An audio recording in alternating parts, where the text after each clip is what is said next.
Inside Hilltopper Athletics is brought to you by Panhandle Cleaning and Restoration. Here's your host, Lynn Ullum. Welcome to a bonus edition of Inside Hilltopper Athletics. Again, I'm joined by the veteran Don Clegg, here at Indiana University of Pennsylvania. And Don, it's great to still be alive. Absolutely. That's our motto. And this time of year, it's March Madness, survive and advance. Right, and it is just so special. We take this winning stuff for granted, but we know how difficult it is to win when you get to this level. Hence, go back a year ago, where we came up here, did not play probably at the level that we wanted to. So we value these wins. We do not take them for granted. Let's talk about yesterday. Okay, let's just take a quick look at what happened yesterday here in the Atlantic region. Obviously, a team that we're playing this afternoon, Mercyhurst, comes in at 25-5. Beat East Stroudsburg yesterday, 72-66. One thing about the Lakers, now they gave up 18 offensive rebounds, were out-rebounded 41-21, and so East Stroudsburg had like a 17-4 advantage in second chance points. Now you wouldn't think that'd be a formula for success, but what Mercyhurst does, veteran coach Gary Manchell, defensive guru, they more than made up for that on defense. They forced 24 turnovers, 12 of them live ball steals. They committed only 7 turnovers themselves. Points off turnovers completely flipped the script. 30-8 Lakers. Michael Bradley, Nick Lang had 16 points each.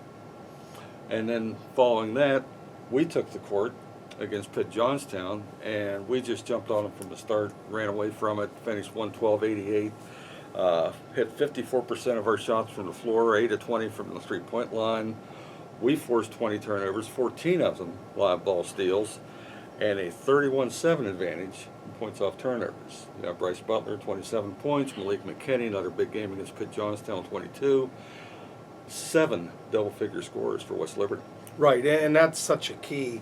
When West Liberty can get that volume scoring, multiple guys making shots, they're almost impossible to beat. And I think the script for yesterday's game, the two victors were able to dictate the style of play with their own style of play. I would agree with that. That's and of course that's something that Coach Hallett always emphasizes. He likes to push the tempo, and again with Mercyhurst, and we'll get into this a little bit more later on, play like a 6.5-man rotation, very veteran squad, a lot of seniors, a lot of COVID seniors.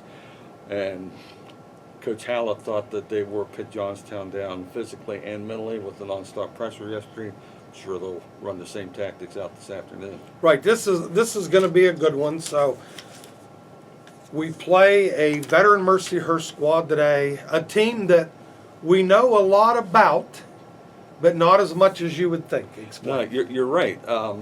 This is, as much as we talk about Mercyhurst, and we talk about them a lot up on the hilltop, it's only the 5th time that these teams have ever played.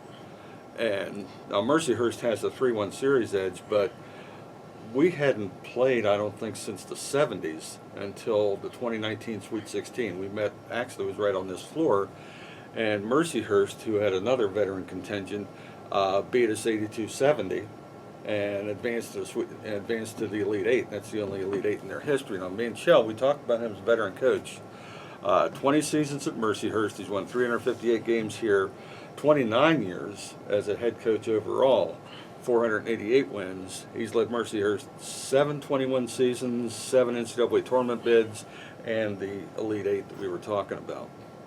Well, and you mentioned we do talk about Mercyhurst because at the standards that we want to live up to, we're talking regional potential opponents all the way back in November. Exactly. We're always talking Yes. about how's IUP doing, how's Mercyhurst doing, the teams that you're going to potentially run up against here.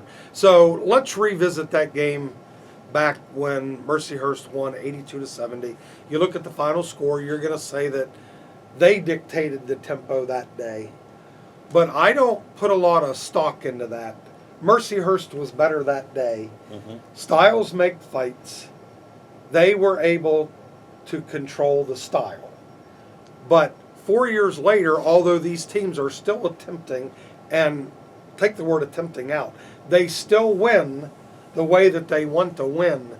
These are two entirely different teams with a different personnel. Yes.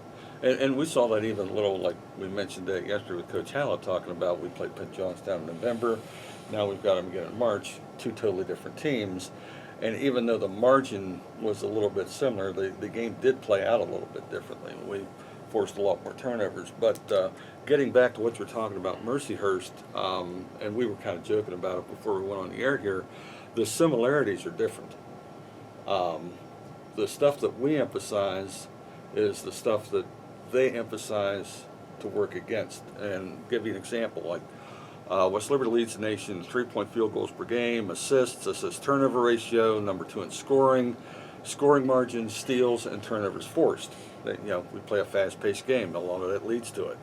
Mercyhurst, despite their slow pace, they rank 5th in scoring margin and turnover margin, 6th in assist turnover ratio, 9th in scoring defense and turnovers forced, and they average less than 10 turnovers a game. So obviously, turnovers are going to be a major factor this evening. Yes, and both teams are going to attempt to force the game to be played the style that they want. But I think if you would talk to both head coaches, they realize that's easier said than done. Yes. You can go in and they say everybody's got a plan until you get punched in the mouth. Right. Well, that's going to happen to both of these teams today. Yes. This isn't going to be a non-stop game in the hundreds. We know that. Mm-hmm. But it's also not going to be a game in the 50s either. Right. So it's just which team can play a little bit differently and still remain successful. Yeah, and that's going to be the key to watching this game. If you want to enjoy matchups, I mean, this is a matchup to really enjoy. Just watching one team try to impose its will on the other and back and forth riding the seesaw. Now, of course, yesterday we scored 100 points. And that's kind of what West Liberty's known for. It's 221st time since the last 14 seasons. Now we're 216-5 when we score 100 points. And that's pretty good. That's a good ratio. Yeah. Now on the other hand, we look at Mercyhurst. They haven't given up 90 points in a regulation game since a 94-93 loss to Bowie State, Maryland on December 17th, 2011. That's 12 years. 12 years, 328. 328 games. I mean, it's the old saying, something's got to give. Yeah, and something will give. We know that's going to happen. And I'll just get back to the point that I made 2 minutes ago. It's which team can impose their will enough that the game starts to tilt in their favor. Yes. But I think veterans, take West Liberty Mercyhurst out of it. If you're a veteran fan of this region and you watched those 2 games yesterday, you would say, that's how West Liberty plays. That's why they're successful. If you're watching a Mercyhurst game, that's the way Mercyhurst plays. That's why they're successful. Absolutely. And just to point out what's on the line, what's next on the schedule, the other 2 games yesterday saw number 1 seed IUP really struggle against a very physical, very strong, and very motivated Winston-Salem State team. Indy IUP hit a basket late, pulled out a 52-50 win, again, survive and advance. And in the nightcap, Virginia Union knocked out our MEC buddy, Fairmont State, 66-64. So after our game this afternoon, remember we tip off 5 o'clock, 7:30 tip-off is going to put number 1 IUP versus number 4 Virginia Union at 7:30, and the winner of these 2 games will be back here Tuesday night, 7 o'clock, to play for the regional championship. And one more note about regional championships, we have the top 4 seeds through in our region. There's 8 regions in the country. We're the only region that got all top 4 seeds through. Boy, it's amazing how that works. And again, this is going to be a classic here today, and both teams do know what's on the line, and I don't think anybody's going to be more motivated than anybody else. And it just sometimes it comes down to who's going to go out. And I think in West Liberty's case, it's do we make shots? I think the style of play, the one thing that's great about this style of play is they generate shots. I think they probably do as good a job in their offensive schemes and creating makeable opportunities than anybody. And if West Liberty's making shots, they're a tough task for anybody in the country. Yeah. Now it's it sounds like a cliche, well, I have to make shots. What's the object of the game? But it is the object of the game. you have who was our friend, and you have to score more points than the other guy. You remember who I'm talking about? I can't place his name right now. I can't either. You caught me off guard there. Sorry about that. But yeah, and it's just been one of those years. West Liberty had that one little week or so where they just did not play well, but since then it's been business as usual. And when I talk about business as usual, and I love these cheat sheets that you make for us, but West Liberty in 10 seasons of MEC action, they are 191-23. They are dating back to the 2012 season. West Liberty is 208-6, including 17-0 this season when shooting 50% or better. And that's why I made that mention of, Yes. if West Liberty just shoots the ball at the level that they normally shoot it, I think they can come out of here with a win. Well, and that'll be something to look forward to. I mean, I can't wait for this game. Yeah, and all the things that this program goes through, all the things that all these programs get to get to this level, this is what makes it worthwhile.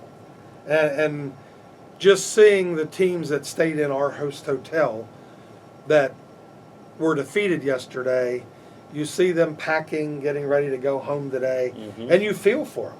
You do, because we've been there. Yes, yeah, last year we were Yes. there. So it's all of the grueling practices. And the one thing that I liked about West Liberty, watching them in practice yesterday or 2 days ago, they went hard. They did. This wasn't, we're at the NCAA tournament, it's time to relax and just fine tune.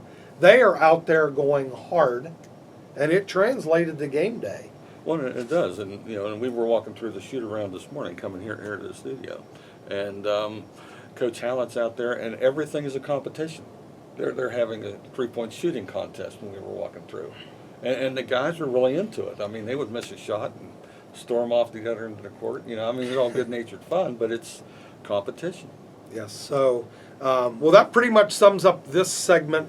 We are going to be joined by head coach Ben Hallett here. They're currently finishing up practice, but when we come back, we'll be joined by Coach Hallett, and we'll talk a little bit about his thoughts on a very, very competitive Mercyhurst team. Absolutely. Go Toppers. The Panhandle Difference. We were very fortunate to have worked with Panhandle Cleaning and Restoration. The team that we worked with was extremely professional. They were flexible and very receptive to our needs during that difficult time. And it gave us the opportunity to open very quickly and get our casino up and running for our customers.